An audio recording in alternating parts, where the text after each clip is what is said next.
కాళ్లలో నొప్పి, నరాల వాపు వంటి లక్షణాలతో బాధపడుతున్నారా? వెరికోస్ వెయిన్స్ లో అత్యాధునిక చికిత్స ఏవిస్ వాస్కులర్ సెంటర్. నమస్తే రమగారు. నమస్తే ఏదైనా ఒక చిన్న సిరీస్ చెప్పుకుందామండి. చీకటి చిన్నరాజు చెప్దాం. చీకటి చిన్నరాజు. ఏంటి రమగారు? ఏమీ లేదు, మామూలు కదే, పేరే అలాంటిది. చీకటి కోడల్లాగా ఉన్నాయి. 16 రాత్రులు అనగానే మీరు ఒకటి ఎక్స్పెక్ట్ చేశారు అదే కదా. కదా, భలే సిరీస్ రమగారు అవి. 16 రాత్రులు, అపూర్వ చింతామణి, సూపర్ అవి. ఒక ఊపు ఊపేసినాయి. ఎవరెవరు చూడలేదో వాళ్ళందరూ మళ్ళీ చూడండి. మళ్ళీ చూడండి, అప్పుడు ఖచ్చితంగా కొత్తగా వచ్చిన వాళ్ళంతా కూడా ఆడియన్స్ డెఫినెట్ గా చూడాలండి. సరే, చీకటి చిన్నరాజు ఎవడు వాడు ఏమిటి కథ? పూర్వం కళ్యాణి రాజ్యానికి ధర్మపాలుడు అని ఒక రాజుగారు ఉండేవాడు. ఆయన భార్య మణిమాల. చాలా కాలం సంతానం లేదట. అయితే ఒకనాడు ఈయన వేటకెళ్తే కొంచెము వేట ప్రోగ్రాం అంతా హడావిడిగా ముగుస్తూ ఉండగా ఈయన కొంచెం పక్కకి వెళ్ళిపోయాడు సైన్యం నుంచి. మామూలుగా వేటకి వాటికి ఎట్లా వెళ్తారు, గుంపు ఉంటారు రాజుగారి వెనక. దేన్నో చూసి వేట తమకం. వేట ఏంటంటే అది ఒక పిచ్చ కింద ఉంటుందన్నమాట. ఏదైనా కనపడింది అనుకో దాని వెనకాల పరిగెడతారు. వెనకాల ఎవరైనా వస్తున్నారు రావట్లేదు చూసుకోరు. అవును, అది చూసుకొని తనతో ఈయన ఎక్కడికో వెళ్ళిపోయాడు అడవి మధ్యలోకి. వెళ్ళిపోతే ఈ అడవి మధ్యలో ఇంకా పులి దాడి చేసేసింది ఈయన మీదకి, వెనక్కి తిరిగేసింది.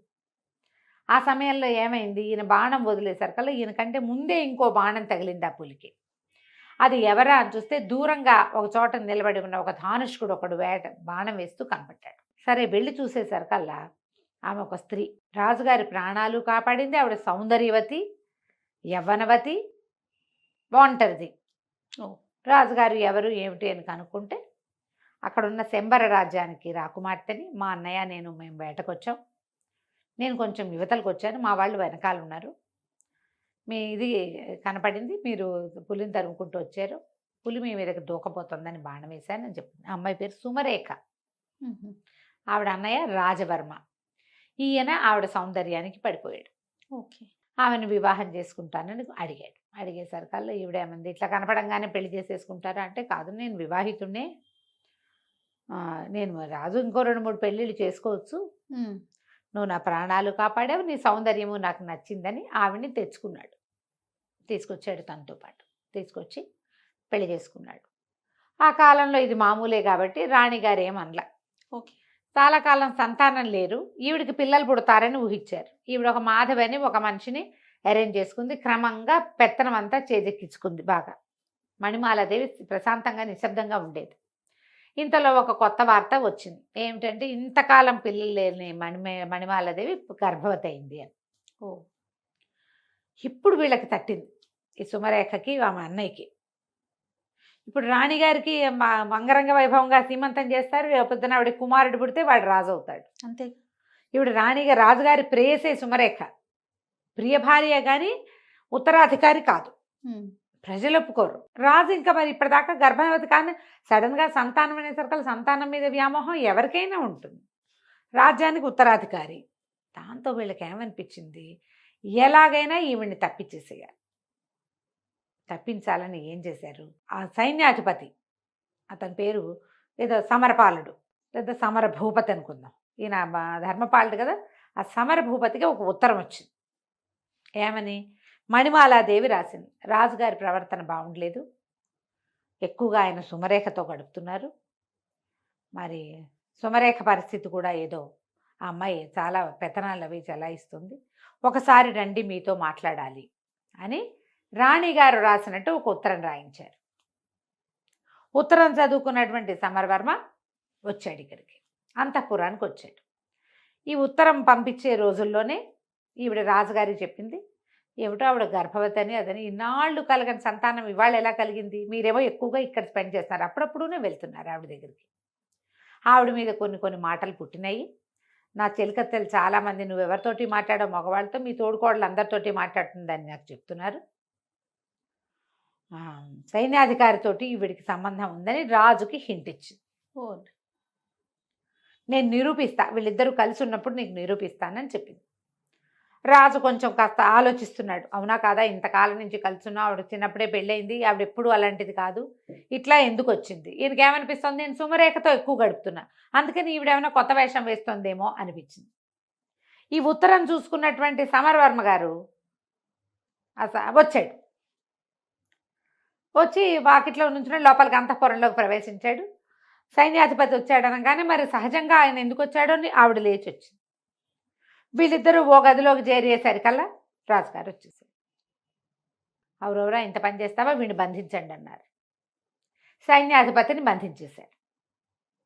రాణి గారిని చెడదిట్టాడు. ఆవిడ తెల్లపోయింది. ఇప్పుడే ఉత్తరం వచ్చింది, ఇప్పుడే అతను వచ్చాడు, ఉత్తరం కాదు ఇప్పుడే అతను వచ్చాడు, అతను ఎందుకు వచ్చాడో కూడా నాకు తెలీదు, ఇప్పటిదాకా ఏనాడు అతను వచ్చినవాడు కాదు, నువ్వు లేనప్పుడు నేను ఆయన కలవలేదు అని ఎంత చెప్పినా ఆయన వినిపించుకోలేదు. అతను ఉత్తరం చూపించడానికేమో ఉత్తరం లాగేసుకున్నారు అతని దగ్గర నుంచి. నేను ఉత్తరం చూసి వచ్చాను అని చెప్పినా కూడా రాణిగారిని అడిగితే నేనేం ఉత్తరం రాయలేదంటుంది. అతనేమో ఉత్తరం చూసి వచ్చానంటాడు. దాంతో అతన్ని బంధించారు, ఊరేశారు ఒక్క రోజులో.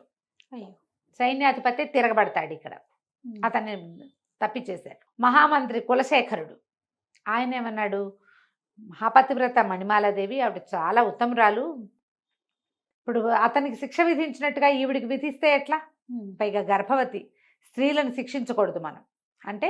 ఈయన ఏమన్నాడంటే, ఒక సుమంత్రుడని ఒక వీడిని పిలిచి సైనికాధికారిని, ఈవిడిని అడవులు దింపేసిరా, బతికితే బతుకుతుంది, పోతే పోతుంది అని. నేను పతివ్రతనని ఆవిడ పదే పదే చెప్పింది. పతివ్రతమైతే బతుకుంటావు, లేకపోతే పోతావన్నాడు రాజు. ఈ సుమంత్రుడి దగ్గర గుర్రం ఎక్కించి పంపించేశారు. ఏం చేస్తుంది, గుర్రబండి ఎక్కించేశారు. వెళ్ళిపోతే అడవి మధ్యలోకి తీసుకెళ్ళి, కథ కూడా ఈ అడవి మధ్యలోకి వెళ్ళటం అనేది మొదలు పెడతారనమాట. నేను తర్వాత కథ అంతా ముందు చెప్తున్నాను. అడవి మధ్యలోకి వెళ్ళి ఇక్కడ ఎక్కడో చోట వదిలిపెట్టమన్నారమ్మా, ఇక్కడ దింపుతానంటే ఆవిడ బతిమలాడుతుంది, ఆయన నీ పుణ్యం ఉంటుంది, నీకు నేను తెలుసు, సైన్యాధిపతి తెలుసు, ఇట్లా ఎందుకు జరిగింది అనేది నాకు అర్థమే కావటం, నా ఊహకు అందటం లేదు, ఇక్కడ నన్ను దింపద్దు, ఈ నట్టడవిలో, ఈ అడవి చివర మా గురువుగారి ఆశ్రమం ఉంది, అక్కడ వదిలిపెట్టు అని చెప్పేసరికి ఇతను ఏం చేస్తాడు, మరి ఏం చేయాలి, గర్భవతి రాణిగారు, రాజుగారు ఆజ్ఞ ఉంటే మాత్రం సరే. ఇతను ఏం చేశాడు, అడవి మధ్యలో వదిలిపెట్టమన్న మాటని మింగేసి అడవి చివరి దాకా తీసుకెళ్ళాడు. అక్కడ ఒక ఋష్యాశ్రమం ఉంది. సరే, ఆ ఋష్యాశ్రమం వెళ్ళి తలుపు కొట్టేసరికల్లా ఆ తలుపు తీసి ఆయన నిర్ఘంటపోయాడు. ఇదేమిటమ్మా మణిమాలాదేవి, నువ్వు వచ్చావు ఏమిటంటే, ఆవిడ పరమ దుఃఖంతో, నేను వెళ్ళగొట్టబడ్డాను, నా చరిత్రకే కళంకం వచ్చింది, గర్భవతిని, అక్కడ ఇంకా సంతానం కలుగుతుందో లేదో తెలీదు, రాజ్యానికి ఉత్తరాధికారి శిశువు, నాకు ఏం చేయాలో తెలియక మీ దగ్గరకు వచ్చానని చెప్తాను. ఈ సుమంత్రుడికి ఏం చెప్తాను, ఈమెను ఇక్కడ వదిలిపెట్టి వెళ్ళిపో అని చెప్పి బండిని వెనక్కి పంపిస్తారు. ఈవిడ పరమ దుఃఖంతో రాజుగా ఆయనకి చెప్తున్నాడు. ఆయన పారాయణ స్వామి ఆయన పేరు. ఆయన ఈ మణిమాలాదేవి తాలూకు పుట్టింటి ఆస్థాన గురువుగా ఉండేవారు. ఆయన ఇక్కడ ఉన్నాడని ఈవిడికి తెలుసు. ఇంకా ఆయన ఏం చేస్తాడు, సరే ఈవిని తన దగ్గర అట్టి పెట్టుకుంటాడు. చూద్దాం, మన అవకాశం కోసం చూద్దాము. సుమరేఖ ఇప్పుడు రాణిగా ఉంది, రెండో రాణిగా ఉంది. ఆమె అన్నయ్య చాలా మటుకు రాజ్యంలో తన ప్రతిభ చూపిస్తున్నాడు. ముందు నాటికి ఎట్లా ఉంటుందో, రాజ్యం వాళ్ళ చేతుల్లోకి వెళ్ళిపోతుందా, ఏమవుతుంది, ఆమెకు సంతానం కలిగితే జ్యేష్ఠుడిని వదిలిపెట్టి రెండో భార్య సంతానానికి అవకాశం ఇస్తారా, అదేమిటో తెలియదు. ముందు ఇన్నేళ్ల తర్వాత వచ్చిన గర్భం ఈ శిశువుని రక్షించుకోవాలి, ఇక్కడే ఉండిపోతుంది. ఉన్నాక కొంతకాలానికి ఆవిడికి కుమారుడు కలిగాడు, చక్కటి పిల్లవాడు పుట్టాడు. సరే, సంతానం ఒక సంతానం అయితే గ్యారంటీగా వీడే రాజు, అంతే.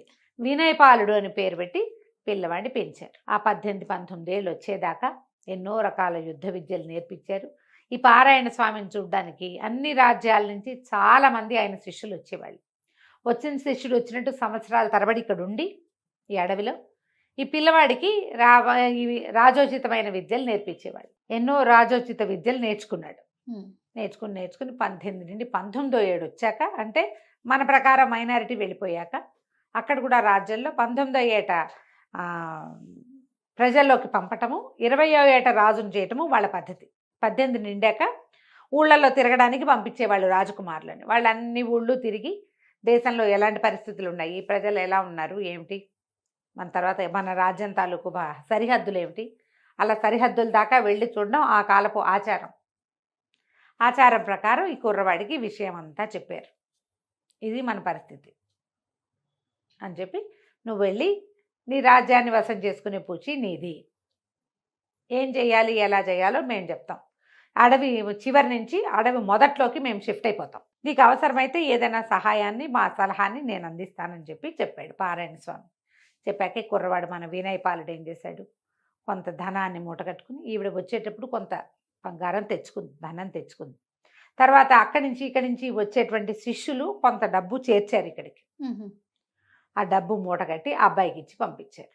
అతనికి ఒక గుర్రాన్ని అరేంజ్ చేశారు, గుర్రం వేసుకుని ఈ అడవంతా దాటి తర్వాత కాలంలో అమ్మ తండ్రి తల్లి పారాయణ స్వామి కూడా అడవి దాటి ఇటు చివరికి వస్తారు ఊరు వైపుకి. కానీ ప్రస్తుతం ఇతను వెళ్ళాడనమాట. వెళ్ళి కళ్యాణి రాజ్యంలోకి ప్రవేశించాడు. ఈ కళ్యాణి రాజ్యంలో ఎలాంటి పరిస్థితులు ఉన్నాయంటే రాజుగారిని చంపేశారేమోనన్న అనుమానం ఉంది. ప్రస్తుతం రాజుగారు రాజవరమే ఉన్నాడు. సుమరేఖకి సంతానం కలగల. ఈ 18 ఏళ్లలో సంతానం కలగలేదు. రాజ్యం ఆవిడది. రాజుగారు తమ మాట వింటలేదని ఆయన్ని ఖైదు చేసి హౌస్ అరెస్ట్ చేశారని, అంతఃపురం లోపల భాగాల్లో ఎక్కడో ఆయన్ని బంధించారని చెప్తారు. కానీ ఆయన అయితే ఎవరికీ కనపట్టలే. చంపేశారన్న మాట కూడా ఉంది. ఓకే, చంపేశారో బతికుంచి ఉంచారో అది ఇంకా తెలియదు. అది కూడా ఈ అబ్బాయి కనుక్కోవాలి. సరే, ఇతను ఏం చేశాడు, వెళ్ళి ఒక పేదరాశి పెద్దమ్మ ఇంట్లో చేరాడు. ఆవిడకి ఏం చెప్పాడంటే, ఆవిడ బాగా పాత రోజుల్లో బాగానే ఉండేది, ఇప్పుడు ఆవిడ దగ్గర ఏం లేదు, బయట నుంచి వచ్చే జనాలు కూడా ఎవరు లేరు. పెద్దమ్మ, సరుకులన్నీ తెచ్చి పడేస్తా, నాకు వండి పెట్టు, నువ్వు కూడా హాయిగా తిను, నేను ఎందుకు వచ్చాను ఏం చేస్తాను లాంటి పడక్కు, నీకు తిండి కావాలి అది నేను పెడతా అని చెప్పి సరేనని ఒప్పుకుంటూ వీడు ఏం చేశాడని సరుకులు తీసుకొచ్చి పడేశాడు. చక్కగా కమ్మగా వండి పెట్టేది, హాయిగా తినేవాడు. రాత్రిపూట పెద్దమ్మ కూడా చాపేసుకుని వీడు పక్కనే పడుకునేది, కానీ వీడు మంచం మీద పడుకునేవాడు. చల్లగా అర్ధరాత్రి అయ్యేసరికి ఊళ్ళోకి వెళ్ళేవాడు, ఊళ్ళో తిరుగుతూ ఉండేవాళ్ళు. అయితే ఇక్కడ రకరకాల పరిస్థితులు నడుస్తున్నాయి ఊళ్ళో. ఎప్పుడైతే రాజుగారు లేకుండా రాజుగారి బావమరిది రాజు అవుతాడో ప్రజలకు ఒక అసంతృప్తి ఉంటుంది. మధ్య మధ్యలో చిన్న చిన్న దొంగతనాలు, దారి దోపిళ్ళు అవి జరుగుతూ ఉండేవి. ఈ దోపిళ్ళని వాటిని అరికట్టడం కోసం కొంతమంది పూర్తి పాత రాజుగారి సేవకులు ఉంటారు, ఏమంటారు, నమ్మిన బంట్లు, వాళ్ళు తిరగబడతారు ఎక్కడో చోట. వీడు రాజు ఏంటి, వీడు అసలు మన రాజ్యం కాదు, వీడిదేమో అదేదో పల్లెటూరు వాడు, అంటే వీళ్ళు ఏమనాలి, ట్రైబ్స్ వాళ్ళు, వాడొచ్చి మన మీద రాజ్యం చేయటువంటి, మనకొక రాజ్యం, మన రాజ్యానికి ఒక పద్ధతి ఉందని ఇట్లా మధ్యలో నగరి జనాలు మాట్లాడుకుని తిరగబడేవాళ్ళు. దాన్ని అణచడానికి రాజవర్మ చాలా ట్రై చేసేవాడు. ఒక పెద్ద గుంపుల్ని కాపలా పెట్టేవాడు. రాత్రిపూట ఎక్కడ ఏ అల్లర్లు తలెత్తకుండా. ఈ అబ్బాయి ఏం చేసేవాడు, వినయపాలుడు ఊళ్ళో అంతా తిరిగి ఊళ్ళో పరిస్థితులు ఒకటి చూసుకుంటూ వచ్చేవాడు. చాలా కాలం అడవిలో పుట్టి పెరగటం వల్ల, అడవిలోనే పుట్టి పెరిగాడు కదా, అక్కడే ఉన్నాడు కదా, అతనికి చిన్న చిన్న 4-5 రకాల ఆకుల్ని మిక్స్ చేసి వాటిలో నుంచి విషం తయారు చేయటము, మత్తుమందు తయారు చేయటము, అలాంటివి మంచి విద్యలు పట్టుబడి ఉన్నాయి వాడికి. అడవుల్లోనే కదా ఉన్నాడు. సరే, ఒకనాటి రాత్రి ఏం చేశాడంటే, ఒక పల్లెటూరు వేషం వేసుకుని ఒక కుండతోటి చెరుకు రసం కుండ నిండా నింపుకొని తీసుకెళ్తున్నాడు. తీసుకెళ్తుంటే ఇది ఎక్కడుంది వెళ్ళాడు వీడు, ఒక సైనిక శిబిరం ఉంది. ఒక సైనికాధికారి, ఒక 15 మంది సైనికులు ఉన్నారు. వాళ్ళందరూ చూస్తుండగా వాడు పక్క నుంచి వెళ్తుండేసరికల్లా సైనికాధికారి కొంచెం కొద్దిగా ఆన్లో ఉన్నాడు అనమాట. కాస్త మత్తులో ఉండి, వాడెవడో దొర్లుకుంటూ పోతున్నాడు, ఏదో మోసుకెళ్తున్నాడు, వాడిని పట్టుకోండి అంటే వాడిని పట్టుకొచ్చేసాడు. ఎవరు నువ్వు, ఎక్కడికి వెళ్తున్నావు ఏంటంటే, అయ్యా నా పేరు చీకటి చినరాజు అండి, మరి మన పక్క సందులో శెట్టి గారు అమ్మాయి పెళ్ళయింది కదా, వాళ్ళ పెళ్లి వాళ్ళు పై సందులో పెట్టి ఉన్నారండి, మరి అల్లుడు గారి స్నేహితులందరికీ చెరుకు రసం కావాలని అడిగారు, ఇప్పుడే చెరుకు రసం వచ్చిందండి, సాయంకాలం నుంచి అడుగుతుంటే మాకు దొరకలేదు, ఇప్పుడే దొరికింది, ఇచ్చిరమ్మన్నారండి, అది పుచ్చుకుని వెళ్తున్నాను అన్నాడు. అనేసరికి చెరుకు రసం అనగానే ప్రతి వాళ్ళకి ఏది చూపించు అని తీశారు. బాబోయ్, నా రసం నా కుండ లాగేసుకుంటే ఎలాగండి, వాళ్ళు ఒప్పుకోరండి అంటే, కుండ నిండా వేరేది పోసిస్తాం మేము అన్నారు. అంటే కాదండి శెట్టి గారు ఒప్పుకోరండి, నేను వదలనండి కుండ అన్నాడు. ఈయన ఒక నెత్తి మీద ముటికే పెట్టి కుండ లాక్కున్నారు. లాక్కుని, వెధవా నువ్వు దుర్మార్గుడివి, కంపు సారా ఏదో మోసుకెళ్తున్నావు, నువ్వు సారా ఇక్కడి నుంచి అక్కడికి ఇల్లు మారుస్తున్నావు, నువ్వేమంటారు దాన్ని స్మగ్లింగ్ చేస్తున్నావు అని చెప్పి ఆ నేరం మీద నేను అరెస్ట్ చేస్తామని బెదిరించి అందరూ తలా ఒక గ్లాసు పుచ్చుకున్నారు. చెరుకు రసం రుచిగా ఉండి పెద్ద అధికారి 2 గ్లాసులు పుచ్చుకున్నాడు. కుండ ఖాళీ అయిపోయింది, అంత బాగా అది ఖాళీ అయిపోయింది. ఖాళీ అయిపోతే దాని నిండా కంపు సారా పోసి పెట్టండి, వీడు అది పట్టుకెళ్తున్నాడు రాసేద్దాం, వీడు తెచ్చిన జ్యూస్ అంతా తాగేశారు. కంపు సారా పోయమన్నారు, అందులో కంపు కొడుతున్న ఒక పాతకాలపు పులిసిపోయిన సారా పోసేయమన్నారు. ఆ సారా తెచ్చి పోసే లోపలే తెచ్చేవాడు పడిపోయాడు మొదట. టకా టకా టకా చాప చుట్టల్లాగా 15 మంది సైనికులు బిళ్ళబీటుగా పడిపోయారు. అందరికంటే అధికంగా సేవించిన అధికారి గారు కుర్చీలో కూర్చోవాడు అదే పాళంగా పడ్డాడు. కుర్రాడు ఏం చేశాడు, మొత్తం అందరికీ టకా బట్టలు ఉడదేశాడు, బట్టలన్నీ మూటకట్టేశాడు. అక్కడి నుంచి పడితే వచ్చేటప్పుడు ఇది పెద్ద బానక అక్కడ చిన్న బాక్స్ లాంటిది భుజాన్ని చేతుకున్న సంచిలో తెచ్చాడు. అందులో ఏంది కాటిక మసి వీళ్ళందరి మొహాలకి పులిమేశాడు. అందరూ లాగులతోటే ఉన్నారు, ఏం లేవు, బట్టలకి అక్కడే ఉంటే వేసుకుంటారు. బట్టలన్నీ మూటకట్టేసి అందరికీ చేతులు వెనక్కి పెట్టి కట్టేశాడు. ఆడ కూలబెట్టి అందరినీ లైన్గా కూర్చోబెట్టి వెళ్ళిపోయాడు. ఆ మత్తులో ఎవరేం చేస్తున్నారో వాళ్ళకి ఏం తెలీదు. వాళ్ళు ఏం చేశాడు, వెనకాల ప్రతి వాళ్ళకి మసితోటి చీకటి చిన్నరాజు అని రాశాడు. వెళ్ళిపోయాడు. ఈ బట్టల మూట మోసుకుంటూ వెళ్తుంటే ఏమనుకుంటారు, చాకళ్ళు వెళ్తున్నారు అనుకుంటారు. అక్కడ ఒకళ్ళిద్దరు సైనికులు కనపడ్డారు, కానీ బట్టలు మోసుకెళ్ళేవాడిని ఏమంటారు, తెల్లవారుజామున చెరువులకి మోసుకెళ్ళే వాళ్ళు ఎవరో పట్టుకుపోతున్నారు అనుకున్నారు. బట్టలన్నీ తీసుకెళ్ళిపోయి పేదరాశి పెద్ద ఇంట్లో దాచేసి పడుకున్నాడు వీడు మాట్లాడకుండా. ఓ 3-4 గంటలు నిద్రపోయి తెల్లారాక వచ్చేసాడు ఇక్కడికి మామూలు బట్టల్లో. ఇక అక్కడ ఏం జరిగిందో మనం వచ్చే భాగంలో విందాం. చాలా బాగుంది రమ్మగారు, ఇంట్రెస్టింగ్గా ఉంది. నమస్తే అండి. నమస్తే. సుమన్ టీవీలో మీ పర్సనల్ అండ్ బిజినెస్ ప్రమోషన్స్ కోసం కింది నెంబర్కి కాంటాక్ట్ చేయండి.